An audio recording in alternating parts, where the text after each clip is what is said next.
नमस्कार दोस्तों, online study cover में आपका स्वागत है। दोस्तों, UP triple S C PET 2023 की बेहतरीन तैयारी के क्रम में आज हम लोग रोजगार विद अंकित सर का प्रैक्टिस सेट नंबर 5 कंप्लीट करने वाले हैं। इससे पहले के वीडियो यदि आपने नहीं देखे हैं तो प्लेलिस्ट में जाकर उसे जरूर देखिए और चैनल को सब्सक्राइब कर लीजिए। तो चलिए शुरू करते हैं। पहला क्वेश्चन है, हड़प्पा सभ्यता की प्रसिद्ध नर्तकी की मूर्ति किस धातु से बनाई गई है? तो देखिए, नर्तकी की मूर्ति ये कहां से प्राप्त हुई है? तो देखिए, दुनिया को नचाने वाला कौन है? तो भगवान कृष्ण है। कौन है? भगवान कृष्ण। और इनका दूसरा नाम और क्या है? मोहन। क्या है? मोहन। तो नर्तकी की मूर्ति कहां से मिली है? तो मोहनजोदड़ो से मिली है। कहां से? मोहनजोदड़ो से। और यह कहां किसकी बनी हुई थी? तो यह कांस्य निर्मित थी। कांस्य धातु से बनी हुई मोहनजोदड़ो से नर्तकी की मूर्ति प्राप्त हुई है। ठीक है, इससे आप ऐसे रिलेट करके आप इसे लंबे समय तक याद रख सकते हैं। गौतम बुद्ध ने अपने उपदेश किस भाषा में दिए हैं? तो देखिए, गौतम बुद्ध ने अपने उपदेश पाली भाषा में दिए हैं। किस भाषा में? पाली भाषा में। और जैन धर्म में जो उपदेश दिया गया है, जैन धर्म में जो उपदेश दिया गया है वो प्राकृत भाषा में दिया गया है। किस भाषा में? प्राकृत भाषा में। तो बौद्ध धर्म में दिया गया उपदेश किस भाषा में था? पाली भाषा में। और जैन धर्म में जो उपदेश दिया गया है वो प्राकृत भाषा में था। ठीक है, तो आपका आंसर क्या हो जाएगा? ए। भारत छोड़ो आंदोलन किसकी अध्यक्षता में कांग्रेस अधिवेशन में पास हुआ था? तो देखिए, भारत छोड़ो आंदोलन यह 8 अगस्त 1942 को प्रारंभ हुआ था। ठीक है, और भारत छोड़ो आंदोलन के समय ब्रिटिश पीएम कौन था? ब्रिटिश पीएम कौन था? तो यह विंस्टन चर्चिल थे। कौन थे? Winston Churchill. ठीक है, विंस्टन चर्चिल। और भारत छोड़ो आंदोलन के समय भारत का गवर्नर जनरल कौन था? तो भारत का गवर्नर जनरल लिनलिथगो था। कौन था? लिनलिथगो। ठीक है, क्वेश्चन पूछा गया है कि भारत छोड़ो आंदोलन के समय भारत का गवर्नर जनरल कौन था? तो यह लिनलिथगो था। और इसी भारत छोड़ो आंदोलन को अगस्त क्रांति के नाम से भी जानते हैं। किस नाम से जानते हैं? अगस्त क्रांति के नाम से। ठीक है, अगस्त क्रांति के नाम से ही जानते हैं। और इसी विंस्टन चर्चिल जो भारत छोड़ो आंदोलन के समय ब्रिटेन का प्रधानमंत्री था, इसने गांधी जी को अर्धनग्न फकीर कहा था। क्या कहा था? अर्धनग्न फकीर। अर्धनग्न फकीर या आधा नंगा फकीर कहा था इसी विंस्टन चर्चिल ने। किसको? महात्मा गांधी को। ठीक है, और भारत छोड़ो आंदोलन यह अबुल कलाम आजाद की अध्यक्षता में हुआ था। ठीक है, भारत छोड़ो आंदोलन यह अबुल कलाम आजाद के कांग्रेस अधिवेशन की अध्यक्षता में पास हुआ था। तो आपका आंसर क्या हो जाएगा? बी हो जाएगा। क्या हो जाएगा? बी हो जाएगा। ठीक है, आगे चलें। चंद्रगुप्त मौर्य ने कब से कब तक शासन किया था? तो चंद्रगुप्त मौर्य, इन्होंने मौर्य वंश की स्थापना अपने गुरु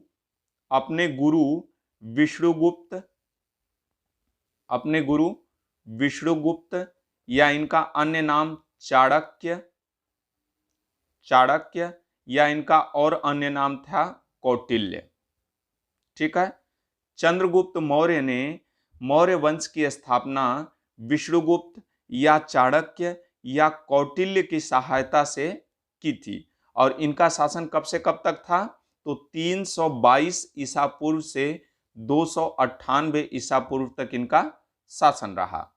ठीक है, वंदे मातरम गीत किस पुस्तक से लिया गया है? तो देखिए, वंदे मातरम यह राष्ट्रीय गीत के रूप में इसे 24 जनवरी 1950 में अपनाया गया था। कब अपनाया गया था?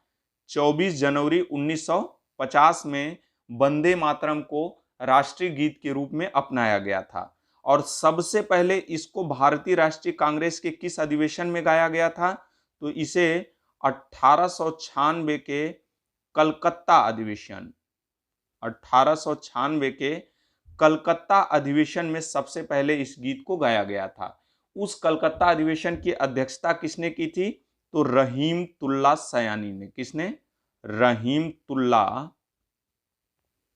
सयानी ने इसकी अध्यक्षता की थी 1896 के कलकत्ता अधिवेशन की, जिसमें पहली बार वंदे मातरम गीत को गाया गया था। ठीक है, और इस गीत को ये वंकिम चंद्र चट्टोपाध्याय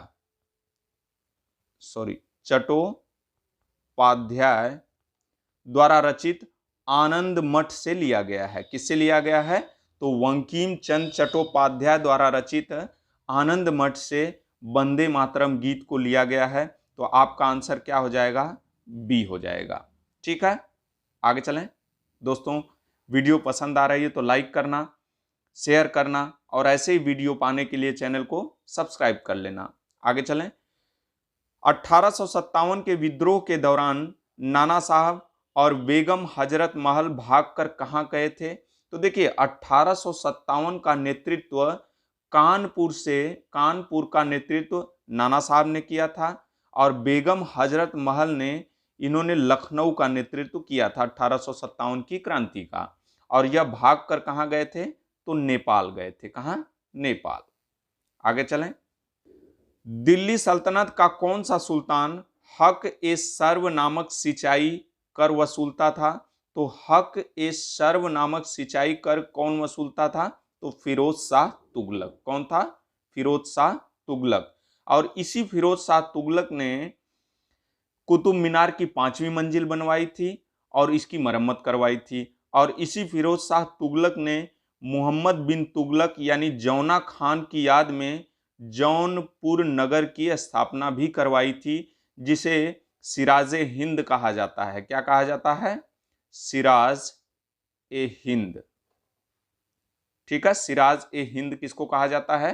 तो जौनपुर को। और इसकी स्थापना किसने करवाई थी? तो फिरोज शाह तुगलक ने करवाई थी। नेक्स्ट, 1824 ईस्वी में सिपाहियों ने ईस्ट इंडिया कंपनी के लिए लड़ने के लिए समुद्र मार्ग से कहां जाने से इनकार कर दिया? तो कहां जाने से इनकार कर दिया था? तो वर्मा जाने से इनकार कर दिया था। ठीक है, नेक्स्ट, सारागढ़ी की लड़ाई किस वर्ष लड़ी गई थी? तो देखिए, सारागढ़ी की लड़ाई ये 12 सितंबर 1897 को लड़ी गई थी। कब लड़ी गई थी? तो 12 सितंबर 1897 को लड़ी गई थी। इसमें 21 सिख सैनिक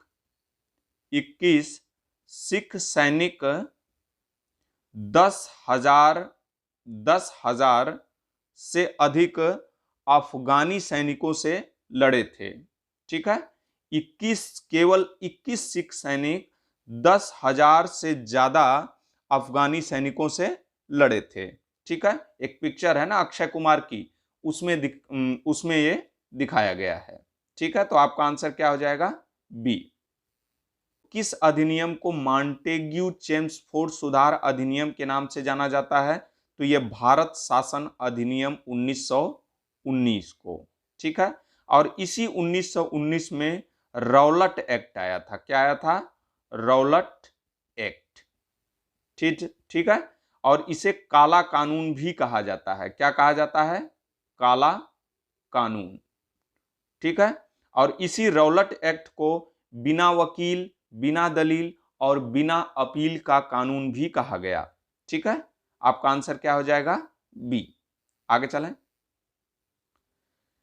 भारत के निम्नलिखित में से किस राज्य में सबसे लंबी तटरेखा है?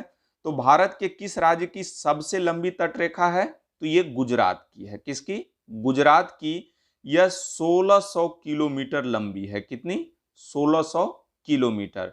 और भारत के किस राज्य की सबसे लंबी तटरेखा, दूसरे नंबर पे सबसे लंबी तटरेखा किस राज्य की आती है? तो ये आंध्र प्रदेश की आती है। किसकी? आंध्र प्रदेश की। आंध्र प्रदेश की तटरेखा 974 किलोमीटर लंबी है। ठीक है, यदि पहले नंबर पे पूछे, सबसे लंबी पूछे, तो गुजरात 1600 किलोमीटर, और दूसरी सबसे लंबी अगर पूछ दे तो किसकी, 974 किलोमीटर आंध्र प्रदेश की, और तीसरी किसकी है, तो तीसरी तमिलनाडु की। ठीक है, तीसरी तमिलनाडु की, चौथी महाराष्ट्र की। ठीक है, आगे चलें।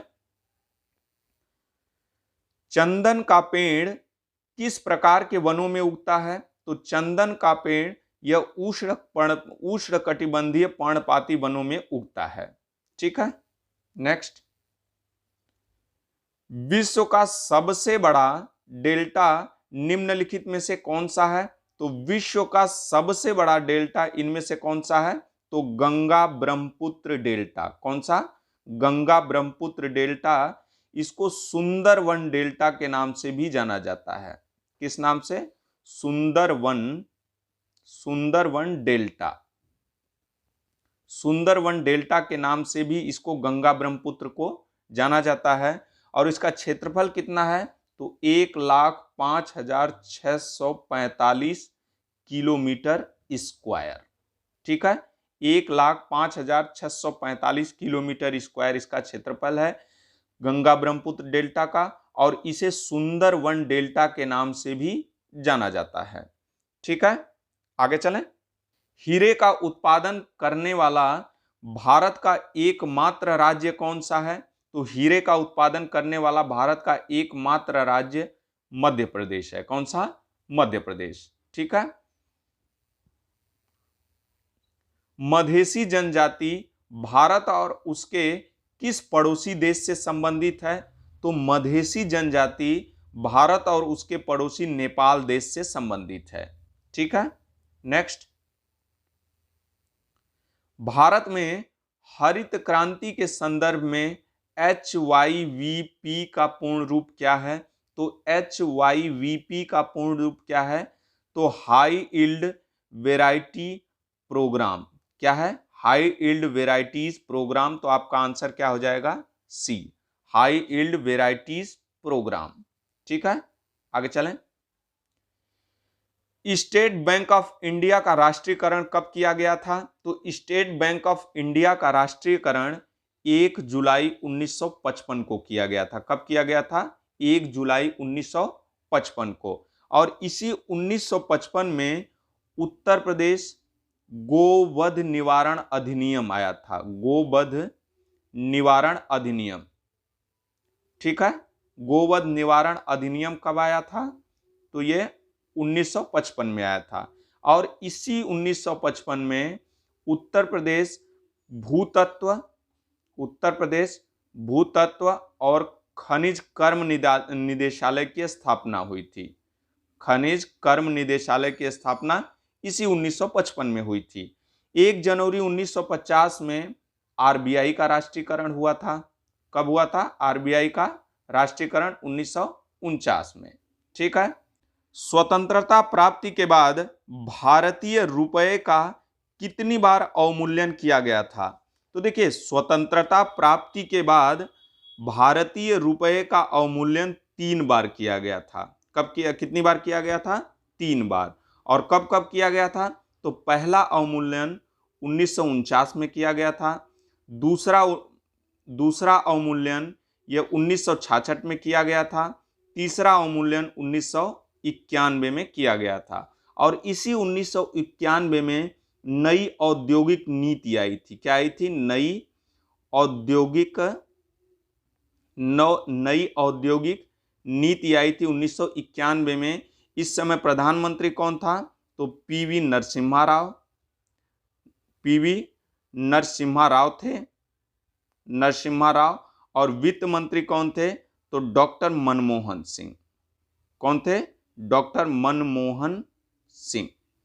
वित्त मंत्री कौन थे, डॉक्टर मनमोहन सिंह। और प्रधानमंत्री कौन थे, तो PV नरसिम्हा राव। ठीक है, तो आपका आंसर क्या हो जाएगा, यहां पे बी हो जाएगा। 3 बार अवमूल्यन हुआ था। 12वें वित्त आयोग ने केंद्रीय करों में राज्यों के लिए कितने प्रतिशत राशि की संस्तुति की है, तो कितने प्रतिशत राशि की संस्तुति की है? तो 30.5% राशि की संस्तुति की है। ठीक है।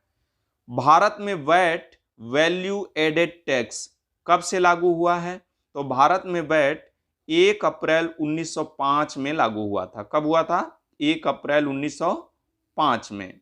ठीक है। भारतीय संविधान को 26 नवंबर 1949 को किसके द्वारा अधिनियमित किया गया था?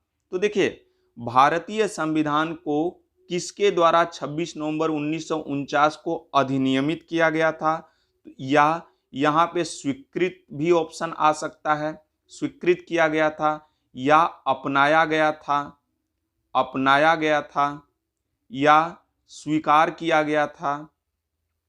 ठीक है। यहाँ पे कुछ भी, अधिनियमित की जगह पे स्वीकृत भी हो सकता है, अपनाया भी गया है, ये भी हो सकता है, स्वीकार भी है, मतलब कुछ भी, इन ऑप्शनों में कुछ भी ऑप्शन दे सकता है। ये कब हुआ था? ये 26 नवंबर 1949 को स्वीकृत किया गया था।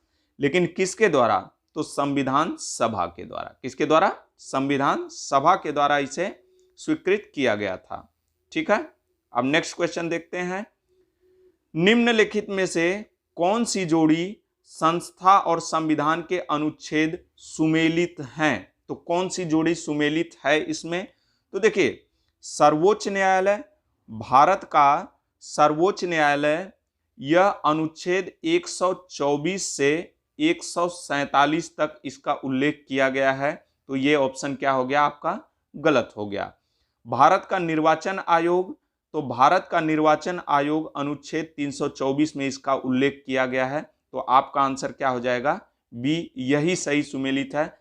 बाकी संघीय लोक सेवा आयोग, तो संघीय लोक सेवा आयोग अनुच्छेद 315 से लेके अनुच्छेद 323 तक में इसका उल्लेख किया गया है। महाधिवक्ता, अनुच्छेद 165 के अनुसार महाधिवक्ता की नियुक्ति राज्यपाल द्वारा की जाती है।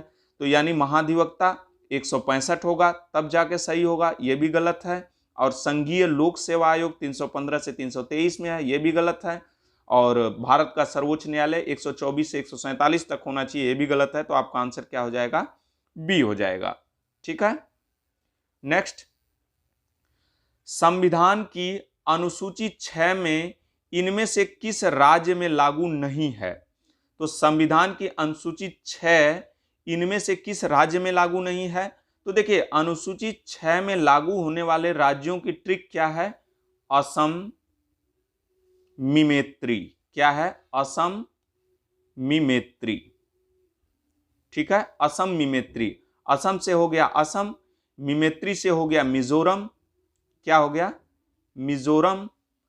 में से क्या हो गया? मेघालय, मेघालय।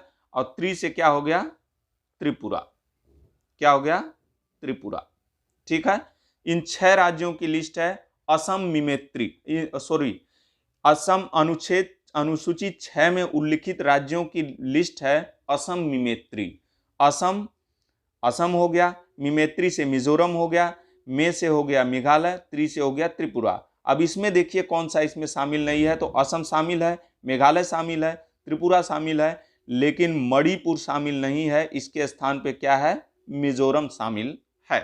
ठीक है। तो आपका आंसर क्या हो जाएगा? डी हो जाएगा। नेक्स्ट, भारतीय संविधान में तदर्थ न्यायाधीशों की नियुक्ति का प्रावधान किसमें है?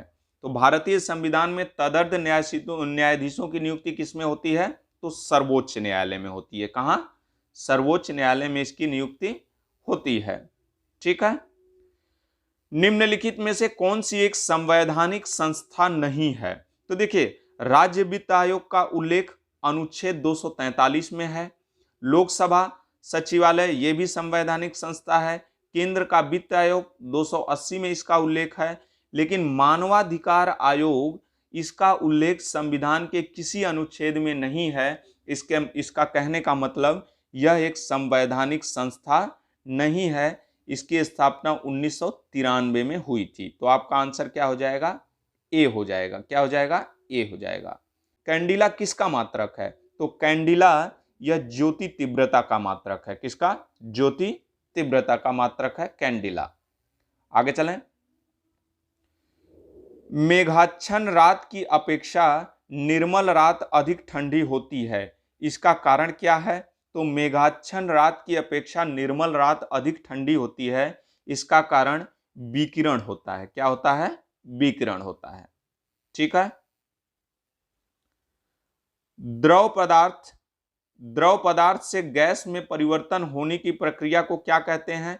तो द्रव से गैस में परिवर्तन होने की प्रक्रिया यह वाष्पीकरण कहलाती है। क्या कहलाती है? वाष्पीकरण कहलाती है। ठीक है, आगे चलें। नाइट्रोजन का परमाणु क्रमांक कितना होता है? तो नाइट्रोजन का परमाणु क्रमांक 7 होता है। कितना होता है? 7। कोशिका में निम्न में से कौन सी पाचन थैली कहलाती है? तो देखिए, कोशिका की कौन सी पाचन थैली कहलाती है या कोशिका की आत्मघाती थैली? कोशिका की आत्मघाती थैली भी किसको कहा जाता है? तो ये लाइसोसोम को। कोशिका की पाचन थैली कह लीजिए या कोशिका की आत्मघाती थैली किसको कहा जाता है? तो लाइसोसोम को कहा जाता है। ठीक है, आगे चलें। अब हिंदी के क्वेश्चन है, अभय उभय शब्द युग्म का सही अर्थ क्या है? तो देखिए, अभय का अर्थ क्या होता है? निर्भय। और उभय का अर्थ क्या होता है? दोनों। उभय का अर्थ क्या होता है? दोनों। और अभय का अर्थ क्या होता है? तो अभय का अर्थ होता है निर्भय। कौन सा शब्द अनीक का पर्यायवाची है? तो अनीक का पर्यायवाची इनमें से सेना है। क्या है? सेना। प्राणदा के लिए अनेक शब्द हैं, तो प्राणदा के लिए अनेक शब्द कौन सा है? प्राणदा के लिए एक शब्द कौन सा है? एक शब्द है जीवन देने वाली दवा। जीवन देने वाली दवा क्या कहलाती है? प्राणदा कहलाती है। अयादि संधि है, इनमें से अयादि संधि किसमें है? तो देखिए, अयादि संधि यह स्वर संधि का उदाहरण है। किसका? स्वर संधि का उदाहरण है। और अयादि संधि में क्या होता है? अयादि संधि में ए, ऐ, ओ और औ, इनके बाद कोई भी स्वर, इनका मेल किसी भी स्वर से होता है, किसी भी स्वर से होता है, तो ए का क्या बन जाता है? अय बन जाता है। ठीक है, आय का क्या बन जाता है? आय बन जाता है। ओ का क्या बन जाता है? औ बन जाता है। और औ का क्या बन जाता है? तो आव बन जाता है। क्या बन जाता है? आव बन जाता है। तो अब इसमें देख लीजिए, ए, ऐ, ओ, औ के संयोग से मिला स्वर मिली संधि कौन सा है? मिला ऑप्शन कौन सा है इसमें से? तो ये डी है। कौन सा? डी। 9 प्लस इक, औ से क्या बनेगा? आव बनेगा। क्या बनेगा? आव। तो 9 प्लस इक क्या हो जाएगा? नाविक। क्या बन जाएगा? नाविक। नाविक बन जाएगा। ठीक है, तो आपका आंसर क्या हो जाएगा? डी। भील का स्त्रीलिंग क्या होता है? तो भील का स्त्रीलिंग भीलनी होता है। क्या होता है? भीलनी। ठीक है, नेक्स्ट। भारत के प्रधानमंत्री नरेंद्र मोदी ने निम्नलिखित में से किस गांव को भारत का प्रथम 24x7 सौर ऊर्जा से संचालित गांव घोषित किया है? तो भारत के प्रधानमंत्री नरेंद्र मोदी ने किस गांव को प्रथम सौर ऊर्जा से संचालित गांव घोषित किया है? 24x7 यानी 24 घंटे 7 दिन। कौन सा गांव है ऐसा? तो ये मोढेरा गुजरात है। कौन सा? मोढेरा गुजरात। ठीक है। 18 जून 2023 को इंडोनेशिया के जकार्ता में आयोजित हुए बैडमिंटन टूर्नामेंट सुपर 1000 वर्ग का पुरुष डबल्स खिताब जीतकर किन 2 खिलाड़ियों ने इतिहास रच दिया है? तो ये खिलाड़ी हैं सात्विक रेड्डी और चिराग शेट्टी ने। ठीक है, नेक्स्ट। किस संस्था के द्वारा विज्ञान विदुषी 2023 कार्यक्रम, जिसका उद्देश्य डॉक्टरेट स्तर पर भौतिकी के क्षेत्र में लिंग संतुलन प्राप्त करना है, को प्रारंभ किया गया है? तो यह किसके द्वारा प्रारंभ किया गया है? विज्ञान विदुषी 2023 कार्यक्रम। तो HBCS homo Bhabha centre for science के द्वारा। ठीक है, आगे चलें। किस राज्य सरकार ने दुग्ध विकास और दुग्ध उत्पादन के क्षेत्र में अग्रणी राज्य बनने के लिए 1000 करोड़ रुपए की लागत से नंद बाबा दुग्ध मिशन का प्रारंभ किया है? तो नंद बाबा दुग्ध मिशन का प्रारंभ किस राज्य द्वारा किया गया है? तो ये उत्तर प्रदेश द्वारा। किसके द्वारा? उत्तर प्रदेश के द्वारा। नेक्स्ट, राष्ट्रीय प्रसारक दूरदर्शन पर देश की प्रथम अंग्रेजी महिला समाचार प्रस्तुतकर्ता थी जिनका 7 जून 2023 को निधन हो गया। तो ये कौन थी? तो ये गीतांजलि अय्यर थी। कौन थी? गीतांजलि अय्यर। ठीक है, नेक्स्ट, भारत सरकार ने निम्न में से किसकी अध्यक्षता में मणिपुर राज्य में हुई हिंसक घटनाओं की जांच हेतु एक आयोग का गठन किया है? तो किसकी अध्यक्षता में? यह अजय लांबा की अध्यक्षता में इसका गठन हुआ है। आगे, प्रसिद्ध अमेरिकी शास्त्री स्टीव हैंके के वार्षिक दुख सूचकांक 2022 में किस देश को सर्वाधिक दुखी दयनीय माना गया है? तो किस देश को सर्वाधिक दुखी और दयनीय माना गया है? तो जिम्बाब्वे को। किसको? जिम्बाब्वे को। आगे चलें। किस देश में 19 से 21 मई 2023 के मध्य 49वें G7 शिखर सम्मेलन का आयोजन हुआ? तो 49वें G7 शिखर सम्मेलन का आयोजन कहां हुआ? तो जापान के हिरोशिमा में। कहां? जापान के हिरोशिमा में इसका आयोजन किया गया। ठीक है, आगे चलें। हाल ही में किस व्यक्ति को भारत का फ्रांस देश के मध्य व्यापार संबंधों को मजबूत करने के लिए उसके योगदान हेतु फ्रांस के सर्वोच्च नागरिक पुरस्कार सेवेलियर डी ला लीजन डी ऑनर से सम्मानित किया गया? तो किसको सम्मानित किया गया? तो एन चंद्रशेखरन को। किसको? एन चंद्रशेखरन को। निम्नलिखित में से किस राज्य के चुनार बलुआ पत्थर को भौगोलिक संकेतक प्रदान किया गया? तो किस राज्य के चुनार बलुआ पत्थर को भौगोलिक संकेतक प्रदान किया गया? तो ये उत्तर प्रदेश को। किसको? उत्तर प्रदेश को। उत्तर प्रदेश 52 GI टैग प्राप्त करने के साथ पूरे भारत में GI टैग प्राप्त करने के मामले में दूसरे स्थान पे है। ठीक है, और हस्तशिल्प उत्पादों के मामले में हस्तशिल्प उत्पादों के मामले में उत्तर प्रदेश पहले स्थान पे है। और ओवरऑल में उत्तर प्रदेश किस स्थान पे है? तो दूसरे स्थान पे है। ओवरऑल में कौन सा राज्य पहले स्थान पे है? तो तमिलनाडु है। यह 56 GI टैग प्राप्त करके यह पहला स्थान इसने हासिल किया है। ठीक है, आगे चलें। निम्न में से किसने प्रसिद्ध पुस्तक पावर्स ऑफ द माइंड लिखी है? तो पावर्स ऑफ द माइंड किसने लिखी है? तो स्वामी विवेकानंद ने। किसने? स्वामी विवेकानंद ने। ठीक है, आगे चलें। UNFCCC का अर्थ निम्नलिखित में से क्या है? तो UNFCCC का अर्थ क्या है? तो यह है इसका पूरा नाम, United Nations framework convention on climate change. ठीक है, तो आपका आंसर क्या हो जाएगा? बी हो जाएगा। निम्नलिखित में से हंगरी की राष्ट्रीय मुद्रा क्या है? तो हंगरी की राष्ट्रीय मुद्रा क्या है? तो हंगेरियन फोरिंट। क्या है? हंगेरियन फोरिंट। और हंगरी की राजधानी क्या है? तो बुडापेस्ट। क्या है? बुडापेस्ट। हंगरी की राजधानी बुडापेस्ट और हंगरी की मुद्रा हंगेरियन फोरिंट।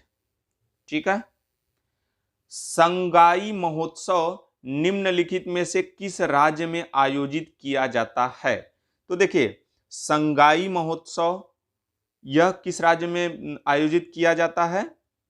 तो किस राज्य में? यह मणिपुर में। किस राज्य में? मणिपुर में। संगाई महोत्सव या लाई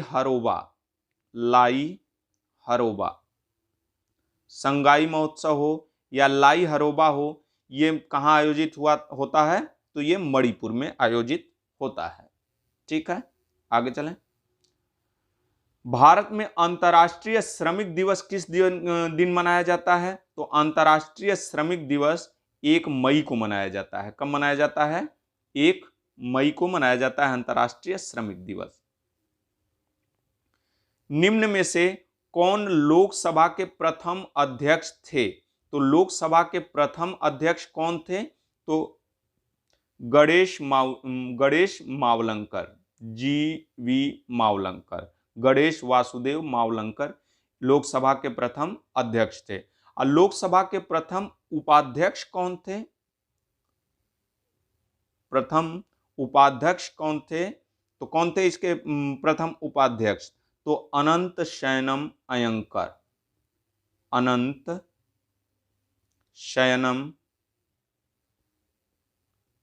शयनम अयंगर। ठीक है, लोकसभा के प्रथम अध्यक्ष तो गणेश वासुदेव मावलंकर थे, और लेकिन लोकसभा के प्रथम उपाध्यक्ष कौन थे? तो अनंत शयनम अयंकर थे। ठीक है, इसको याद रखना आप। निम्नलिखित में से कौन से देश, निम्नलिखित में से कौन सा देश भारत के साथ सबसे लंबी अंतर्राष्ट्रीय सीमा साझा करता है? तो इनमें से कौन सा देश भारत के साथ सबसे लंबी सीमा साझा करता है? तो यह बांग्लादेश है। कौन सा? बांग्लादेश। यह 4096.7 किलोमीटर की सीमा साझा करता है, और यह भारत के साथ सबसे लंबी सीमा साझा करता है। और सबसे कम सीमा साझा कौन सा देश करता है? तो यह अफगानिस्तान है। कौन सा? अफगानिस्तान। ठीक है, अफगानिस्तान। यह कितना सीमा साझा करता है भारत के साथ?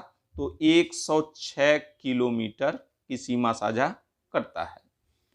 ठीक है, आगे चलें। निम्नलिखित में से 2014 में बनाया गया भारत का 29वां राज्य कौन सा था? तो देखिए, भारत का 29वां राज्य कब बना? तो 2 जून 2014 को। कब बना? 2 जून 2014 को 29वां राज्य कौन सा बना? तेलंगाना। यह आंध्र प्रदेश से अलग होकर बना था। ठीक है, वॉलीबॉल निम्नलिखित में से किस देश का राष्ट्रीय खेल है? तो वॉलीबॉल निम्नलिखित में से किस देश का राष्ट्रीय खेल है? तो यह नेपाल का। किसका? नेपाल का राष्ट्रीय खेल क्या है? तो वॉलीबॉल। क्या है? वॉलीबॉल। लास्ट क्वेश्चन है दोस्तों, लोकसभा में पद धारण करने की न्यूनतम आयु कितनी है? तो लोकसभा में पद धारण करने के लिए न्यूनतम आयु कितनी होती है? 25 वर्ष। कितनी होती है? 25 वर्ष। 30 वर्ष यह राज्यसभा में होती है। कितनी? 30 वर्ष यह राज्यसभा में होती है। 18 वर्ष यह मतदान देने की आयु है, यानी मत देने की आयु है। ठीक है, यानी मतदाता की आयु होती है 18 वर्ष। और 21 वर्ष यह ग्राम पंचायत का चुनाव लड़ने के लिए होनी चाहिए। ग्राम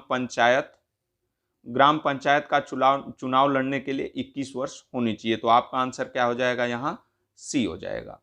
ठीक है दोस्तों, इस वीडियो को यहीं पे कंप्लीट करते हैं। कल एक नए वीडियो के साथ हाजिर होंगे। तब तक के लिए धन्यवाद।